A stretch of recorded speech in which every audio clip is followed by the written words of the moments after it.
a Playlyst original.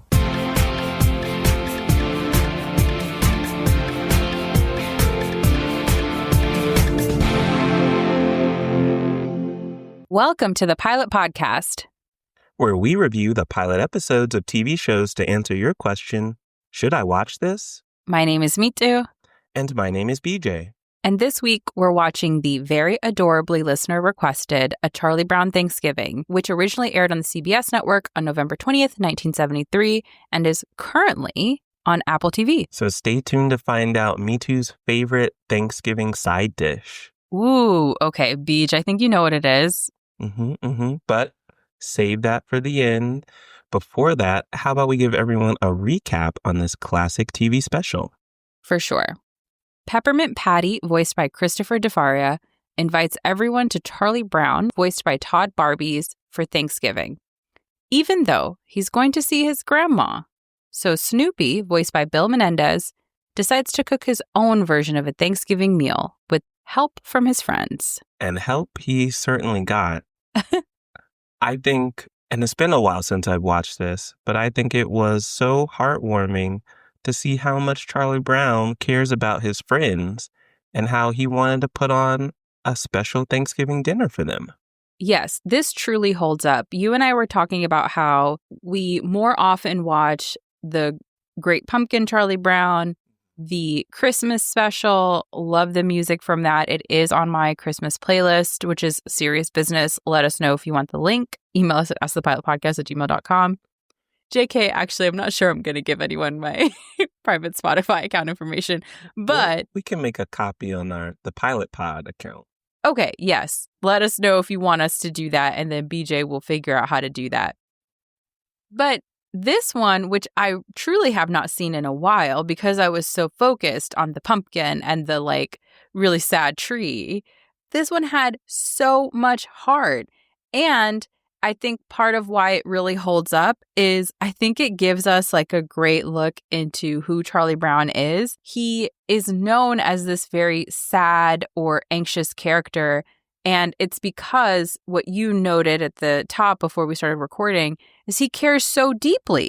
And to be clear, Peppermint Patty's behavior would also make me anxious. 100%. So basically, when Peppermint Patty invites herself over, Charlie Brown on the phone can truly only make non-committal sounds because she has steamrolled over him and he is uncomfortable or really doesn't have the space to say, oh, I'm heading to my grandma's house. And so afterward, Sally says something to him to the effect of, it's your own fault because you're just so wishy-washy. But I felt badly for Charlie Brown because I was like, I think I would have been wishy-washy in that moment too.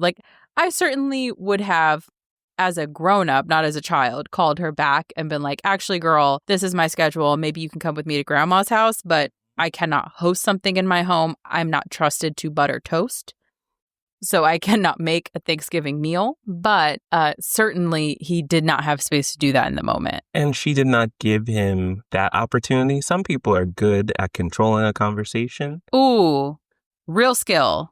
And she can talk, and then she ends it, and then restarts it when she's ready. And can we actually talk about the way that Lucy played in his face, too, at the very beginning? I forgot that the lovely cold open for this special is Lucy telling Charlie that it's tradition to play football on Thanksgiving. And so Charlie is like, all right, maybe you're not tricking me. And this time, this is just tradition, and a person should never turn down such a big honor of kicking a football. And then the way that Lucy's face is completely impassive as she pulls the ball away and Charlie does some sort of ballerina gymnastics, ice skating flip in the air and lands made me laugh so hard. Truly at this 1970s cartoon, I cackled at that physical comedy. And then the passiveness with which she said, isn't it peculiar, Charlie Brown, how some traditions just fade away? Just cracked me up. Cold. Very. I like that you brought up that this is from the 1970s. Not only does it still hold up, but I think unintentionally they really brought up some more modern traditions of Thanksgiving. Yes. What we essentially saw was a Friendsgiving, which is so popular now. Yes. And they were showing that Thanksgiving dinner doesn't have to have a turkey. Or even seat placements around the table. Long as you are with the people you're thankful for. Exactly.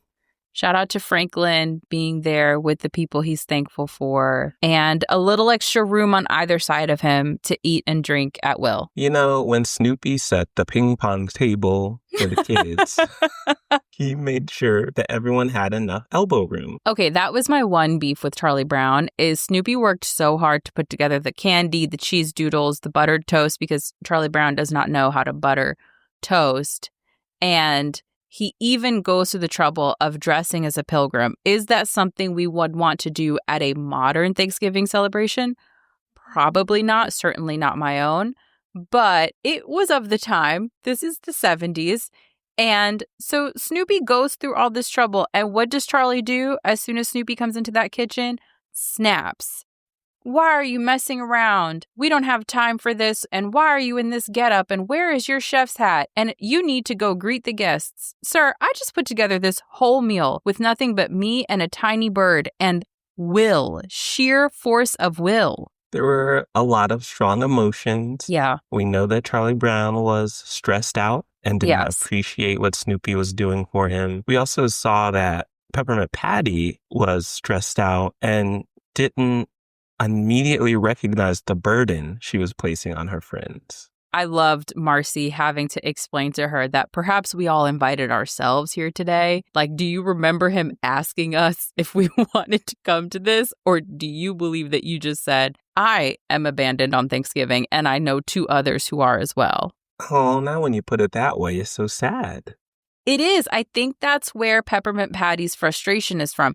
Sure, if I sat down to a meal and I saw nothing but toast, cheese doodles, and candy, I would be upset and I might voice those concerns. I understand where she's coming from to an extent, but I also think that maybe there's some greater stress because this holiday, especially in the 70s, is like the Norman Rockwell image of a family around each other with this like juicy looking turkey. And that's clearly not what's happening for Peppermint Patty, Marcy, and Franklin. And they need to recognize that Charlie Brown is their age, also a child, and is doing all of this with his friends and pets. So he's truly doing all he can. I also love, speaking of pets, the fact that Snoopy is a beagle. As someone who is a mom to a little beagle mix rescue dog, I absolutely envision my puppy having her own entire life, including possibly a little Woodstock friend of her own, and being very independent and shady and sweet and smart and sneaky. I agree. Having been around your dog a lot, I know she would be like Snoopy, but I don't think she would help as much as Snoopy did. She would have her own thing going on. She would not like people coming over. I think you know that very well. She likes you. Sometimes. Sometimes. And not that many more people. Her daycare people. She loves them. Her trainer, that one trainer. Oh, actually both. Love them. That's true. I could see her fighting a chair the way Snoopy fought a chair. There are so many physical joke gags in this that don't feel dated at all. Like, just cracked me up. And so Snoopy is trying to figure out a folding chair, and then he keeps messing with it, and he can't quite figure it out. And then the folding chair kind of comes to life, and they real life rumble. That was so funny. And since this is from the 70s, wow, this show is so old now. Yeah. 50 years? We can talk about the ending. Oh, are you not concerned about spoilers? Spoiler warning. Yeah. Okay, we warned you.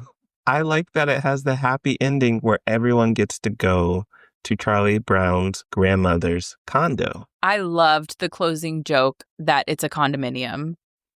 I guess implying like it's a little bit smaller and he's showing up with so many extra people. And they can't do the exact words to the song. Yes. I guess it's not grandmother's house we go. No, not quite. I thought that was really cute. What a good ending where it's like obviously we open up our homes for people. So she's learning about this in real time. We don't know exactly what she says because they do the classic want when adults are speaking, which again relate very hard to like accidentally zoning out very hard when people are speaking, especially when it's not necessarily interesting. And then having the conclusion of her in the want language of it all, very clearly saying, or I assume saying, all right, just bring your friends instead of being late to dinner because you're feeding these people toast and cheese doodles and candy. Yeah, it's the spirit of Thanksgiving. We'll all be together. Yes, which is lovely. It was also lovely and a little trifling that Snoopy and Woodstock had another Thanksgiving dinner ready for themselves. When they peeled off the back of the car to not go to Grandma's condominium, I truly thought, okay, what else do y'all have cooking? Like, what else could there be? Because they did so many adorable little side missions through this whole episode. The fact that Snoopy went clanging around in his little home and he pulls out an actual roast turkey and sides and an actual meal and nice plates and setting, thus implying that he was like, I'm not sharing this good meal with these little rascals. I mean, that's also something your daughter would do. 100%. She has a turkey hidden from you and will pull it out as soon as you turn away. That's actually absolutely true. Shout out to her having hidden a treat today that she received, and we did not know about it until my partner walked by where it was hidden and she started growling. And that's when we were like, oh, okay, I guess she had not yet eaten that. She had saved that to savor later. That's for her at Woodstock. Exactly. Okay, me too. So here's the big question. Okay. Would you watch a Charlie Brown Thanksgiving on Thanksgiving? Yes, this was so cute. I can't believe I've been so hung up on the pumpkin, so hung up on the sad little tree, which actually, let me stop dragging that. They are fantastic specials as well. Yeah. But this one is so cute. And I just don't know why this is the one that I haven't seen in a while because it's so funny and lovely and it holds up. And it fills you with good feelings and you just kind of skip some of the weird historical stuff and it's wonderful. So I will absolutely be adding this to my Thanksgiving traditional watch, just like I enjoy watching, you know, the Charlie Brown Christmas special on Christmas, for example. I feel completely the same. This one needs to go back in the roster. Why it wasn't already a traditional watch or viewing, I don't know, but we can start fixing that in 2025. It's funny. It's quick. It holds up. There are some 1970s Thanksgiving things, but just remember when this was made and enjoy Charlie Brown coming together with his friends. Yes. If you're a holiday person, if you're a holiday season sap, you will love this. So me too. What Thanksgiving side do you love? Greens, collard greens. Yeah. That's my favorite dish. BJ knows I am always in the process of thinking about making greens. I did not even tell this to you yet, BJ. I, in fact, have greens in my fridge, and I think I'm going to roast greens tomorrow. How much? How many servings of greens are you making? We have to finish it by the weekend because we leave to go to my parents on Sunday.